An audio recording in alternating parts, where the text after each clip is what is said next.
What do Falcons do? Rise up. Welcome to RiseUpRXNs, the show where we talk all things Falcons, NFL, Georgia sports, and in general the sports news of the day. I'm your host, Dr. Lee Denning, the lifelong sports fan and the Golden Hard Dog. Coming back to you with weekly pick'ems. Not doing well the last 2 weeks. It has been really bad. I've only gone 500 both of the last 2 weeks. A lot of teams have not performed to the standard that I thought they would. And a couple of my big swings were swings and misses. So can't win them all, but we're coming back. Still have not had a losing week, so to speak, yet. But still going to come back, and we've got, I think, 14 games to pick from this week. So real quick, we'll jump into it. Week 6 football. We were starting out with a Thursday night football game. I think it's 15 in a row lost for the Denver Broncos against the Kansas City Chiefs. It's in Arrowhead.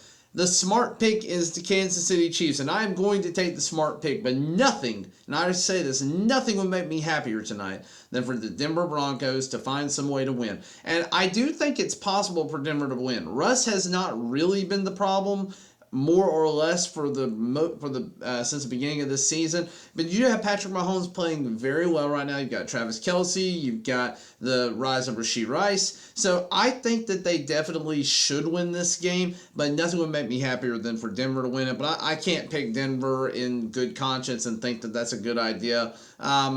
I have this weird gut feeling that Denver is going to win, but I'm going to stick with the Kansas City Chiefs. Then we go to another overseas matchup. I think this one's in Germany. I'm not 100% sure. We got the Baltimore Ravens at the Tennessee Titans. Now, I don't know what either of these two teams are.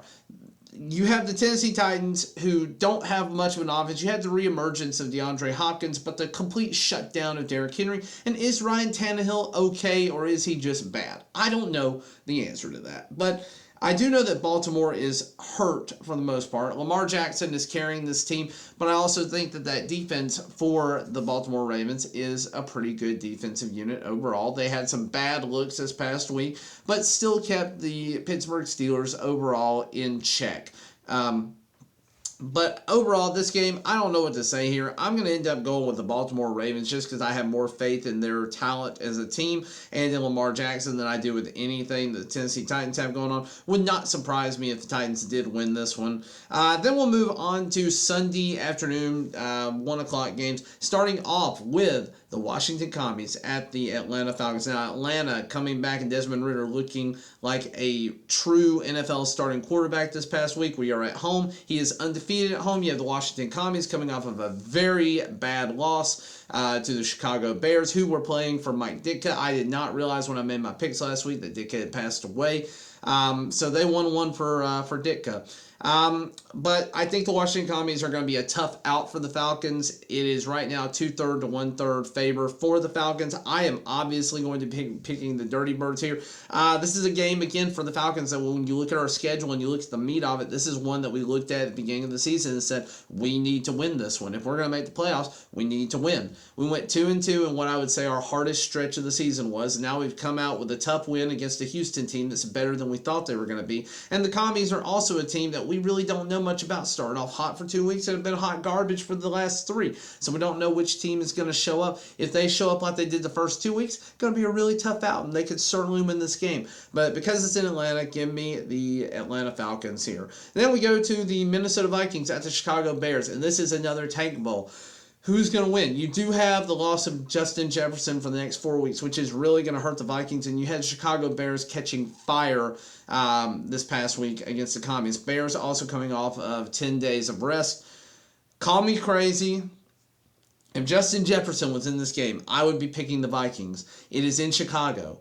I think that they caught fire and they could finally turn their season around. Give me Justin Fields and the Chicago Bears to start ruining their tank and giving the Minnesota Vikings a shot at Caleb Williams in the sweepstakes. Then we move on to the Seattle Seahawks at the Cincinnati Bengals. The Bengals returning to form this past week. You had finally a healthy looking Joe Burrow and a solid connection, just making catches all over the field with Jamar Chase. I can't remember how many he actually had. I want to say it was like 15 or 16 catches, because he was just all over the field. And just like Brandon Purda said, somewhere Jamar Chase is open. So you just knew that last week, even though they beat up on a fairly not good Arizona Cardinals team. I did have the Cardinals win that because the Bengals hadn't shown anything. Bengals are finally showing something. I think they're getting ready to turn their season around. Seattle Seahawks are not a bad team. They were on bye last week. I think it's going to be a little tougher for them traveling across country, playing a 1 o'clock game. And because of that, purely because of that, because I do think the Seattle Seahawks are a good team, and this is a true 50-50 to me, I am going to go with the Bengals because I think they finally are starting to put it all together. Would not surprise me to see Seattle win this game. Then we're going to go to the San Francisco 49ers at the Cleveland Browns. I don't care who the quarterback is for Cleveland at this point. San Francisco is the best team in football right now. If they lose at Cleveland, it'll be because of Cleveland's defense. It will not be because Cleveland put on an offensive showdown for them. But that said, Brock Purdy, George Kittle, Deebo Samuel, Christian McCaffrey, Brandon Ayuk, who are they going to beat you with? You never know. It could be any one of those guys any given Sunday. And because of that, I'm going with the San Francisco 49ers. Then we're going to jump into another 1 o'clock matchup with the 0-5 Carolina Panthers going to the 4-1 Miami Dolphins. Now, again, Tua didn't look great this past week. He had a couple of bad picks. And most of his yards were yak. So he, I think before the catch, had only like 75 yards or so, definitely under 100. And then most of his production came off of massive plays by guys like Tyreek Hill and Jalen Waddle. One of the touchdowns, or a touchdown each going to those guys. Tyreek has looked like an MVP wide receiver this year so far. He's going to continue to look like an MVP wide receiver against the Carolina Panthers. This is not going to be close, even without Achane in the mix because he's on IR for the next 4 weeks. They still have Mostert. They still have Jeff Wilson. I believe he may be coming back from injury. But Carolina, I'm sorry. You guys just aren't a good team right now. You're probably playing for the number 1 overall pick, which you don't even own this year because of the Bryce Young trade. So you really don't have a lot to play for other than to try and, get some contracts going. But we'll see. I think it could be a tighter game than people think it'll be, but ultimately I do see the Dolphins winning by more than a touchdown. Then we go to the Indianapolis Colts at the Jacksonville Jaguars. Now, had Anthony Richardson not just been placed on IR, I would have said Indianapolis has a chance to beat the Jacksonville Jaguars, who still have not played particularly well over the last few weeks. They did beat Buffalo in London at Tottenham, but they still didn't look great doing it. The Colts, though, you're going to have Gardner Minshew. Minshew Mania coming back, getting a revenge game against his old team. Because of that, I think that there could be a revenge factor in this game. I think you could have something special coming back against the Jaguars, but I do think that the Jaguars ultimately have more talent from head to toe. So give me the Jacksonville Jaguars here. Then we're going to go to the New Orleans Saints at the Houston Texans.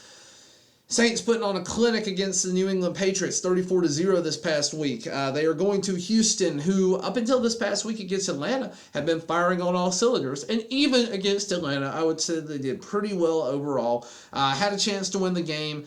The Atlanta defense is no slouch, and we are shutting down the run. New Orleans Saints did put it all together this past week. I just have this weird gut feeling, though, and it's partly because I don't like the Saints. But I have this gut feeling that Houston is going to find a way at home to win this game and to stay competitive in the AFC South. I think it will be an incredibly highly contested game. This is a game that I would not think has more than a 3 or 4 point swing for whoever wins it. But I am going to pick, with little confidence, the Houston Texans to win this game. Then we're going to go to the New England Patriots at the Las Vegas Raiders. New England has no offense. Their defense didn't look good this past week. The Raiders, I don't know what you are. You lucked into a win this past week because you've got slightly better skill players on offense and because you have Max Crosby. I'm going to pick the Raiders. I don't love this pick, though. I think this is a really tight game, and it would not surprise me if Josh McDaniels loses to his old team in Bill Belichick and the Patriots. But I'm going to stick with my guns and go with the Las Vegas Raiders for the time being. Then we move on to Detroit Lions at the Tampa Bay Buccaneers. Tampa Bay coming off of a bye. Detroit continuing to look like a dominant force in the NFC North. It is in Tampa Bay, which I think slightly favors the Bucs, though we are heading into more temperate weather here. We're not really into a point where it's going to be like 100-degree weather in Florida going forward for the rest of the season. So any advantage the Florida teams have because of heat and knowing that that climate is now gone. It's back to normal football. Detroit Lions, though, just look like a solid football team. They can beat you in a number of different ways. Sam Laporta looking like Rookie of the Year so far, or at least even best tight end at worst right now. But give me the Detroit Lions over Tampa Bay. I do think it'll be a close game. I think it depends on which Baker Mayfield shows up. If the Baker Mayfield of the Cleveland Browns shows up towards the end, they're not going to be particularly close, but I do think that they can make this a competitive game, but I'm ultimately going to give it to the Detroit Lions. Then we have the Arizona Cardinals at the Los Angeles Rams. Arizona is a chippy team, but so are the Rams. And the Rams, to me, are more chippy. I don't have a lot to say here. Matthew Stafford, old Georgia guy. You got Puka Nacua, you got Cooper Kupp, you got Kyron Williams. There's a lot of talent on the Rams offense. The Arizona Cardinals are still lacking in a lot of departments there. And now you have James Conner, who's hurt. So they've lost one of their best offensive weapons. I'm going to go with the Rams. I don't have a lot else to say about that one. Then we go to the Philadelphia Eagles at the New York Jets. So Philadelphia, still, I'm not sure that they have been challenged enough yet. I think this is going to be a low-scoring game, but Philadelphia should win this game. They are a better team from top to bottom. You have Jason Kelce still leading that top 5, if not top 2 or 3 offensive line. They might be the best offensive line in football. But either way, I think that will carry them to victory. You have Zach Wilson still on the Jets, who one week will look like he's a halfway decent quarterback, and another week looks terrible. So, with all that said, give me the Philadelphia Eagles over the New York Jets. Even though it's in New York, I don't think this is going to be a particularly close game, but I do think the score will be low. Then we have the New York Giants and the Buffalo Bills. Buffalo starting to turn into a picture of injury, just like they did last year. They ended up banged up and hurt at the end of the year, and it killed them when it came time to be in the clutch. And they were not clutch for that very reason. New York Giants, though, were still a bad football team. Buffalo Bills, you're the better team. I'm going to go ahead and give it to you. Giants, I think you're playing for a number 1, 2, or 3 pick overall here. But give me the Buffalo Bills, and I don't think it's going to be particularly close from an offensive standpoint. But defense, they could give up a few points that they normally shouldn't have because of Matt Milano being gone. Then you have the Dallas Cowboys at the LA Chargers on Monday Night Football. Woo! Dallas got blown the heck out by a phenomenal San Francisco 49ers team. And as every other YouTuber has basically said, this is what Dallas does. They come out looking strong. They look like they're going to go on a 17-0 pace or do something crazy. They look good against teams that really don't challenge them. They come out, play a weird game where they lose one that they probably shouldn't, but we don't think a whole lot about it.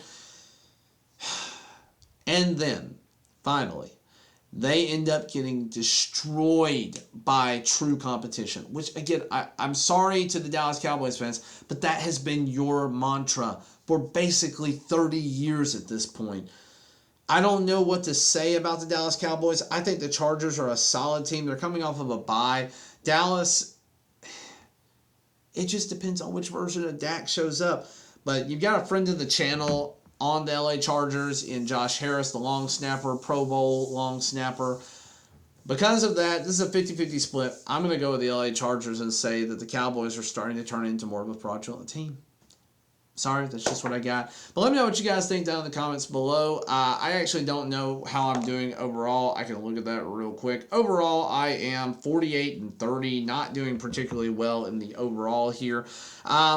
This time last year, I think I was closer to like 52-26, so I was better by several games last year. But let me know how you're doing down below. Please, if you've not considered subscribing, I'm trying to hit 500 by the end of the 2023 season. It would mean a lot to me so that I can keep helping this channel grow, help reach more people, and just, again, have a good time talking about the Falcons, talking about football in general. Thank you for watching, liking, sharing, subscribing, and as always, rise up.